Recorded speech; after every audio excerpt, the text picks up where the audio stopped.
Welcome to our practice today. And it's a blustery day today. So it's kind of nice that we're in our own homes doing our practice. As we kind of introduce this new year, last week we talked a little bit about starting where we're at. So, this idea of awareness and how important it is to kind of take inventory of ourselves and no to resolutions. I I've been kind of tripping on this idea of, things that kind of creep into ourselves that bring up doubt or, this idea that we need to improve or what it is that is stopping us from being the best versions of ourselves.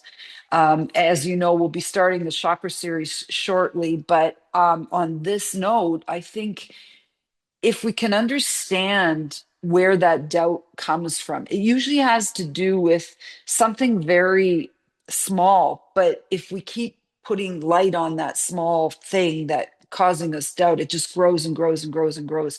And there's that saying, right? Where you shine a light on grows, and doubt is part of that. And so sometimes I think it's important to reach out to each other, to people that you trust, and let them know how you're feeling, not to commiserate in your doubt, but rather to check in with especially someone that you trust that can kind of give you a perspective that you may not have remembered, or that you choose to not remember because the doubt is just so large in your mind. And I want you to think about, a trusted friend, someone that you have in your circle that you can go to and say, hey, I'm feeling this way. And I think it's important, if you're the receiver of that message, to be honest and just, um, because honesty is kindness, clarity is kindness. So I think it's okay to say, yeah, I've noticed you've been a bit off. I had a friend recently say to me, I did this to a friend, and I said, they said that, I just wasn't available for them. And I don't understand that. I make myself available. And this friend who was a trusted source of me said to me, I'll be honest, I've been feeling that way about you too. And it wasn't like, oh my God. It was like, wow, I guess I have been unavailable. And it was just this reality check that I needed, to stop overcommitting, to stop filling up my calendar every single hour of every single day. But having that check in and having someone that you can trust to check in with, like, wouldn't that be awesome if you were that person and then you can build that back and forth? I think holding your feet to the fire is one of the best things you can do in a friendship, the best things you can do in a relationship. If it comes from a place of kindness and compassion, you will never go wrong, ever, ever, ever, ever.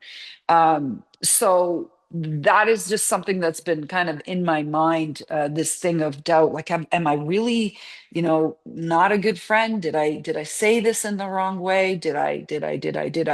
And then playing it back to someone that is a trusted friend in the same way typically gives me a perspective that I didn't think about. And it's safe, right? This practice is safe. So as we move on our mats, I'd like you to think about, can we trust ourselves to bring that into a circle of friendship, a circle of camaraderie, where I can actually have a litmus test, hold the mirror in front of me and say, did this really happen? Was it me? Wasn't it me? And practicing with each other to make sure that you have that. So think about that. So as we practice today, we'll be kind of opening up that vulnerability, because it is vulnerable when you ask someone something like that, right? We'll be opening up that vulnerability with backbends. I would suggest having blocks or books or water bottles. We're going to come into camel pose today, which is a very wide open pose. And anything we do to open the body up is going to expose our heart and expose our vulnerability. So let's do that in a safe place, whether it's in the circle of a friendship or it's on a yoga mat together. Okay, so we'll start as we always do. Go ahead and take a comfortable seat.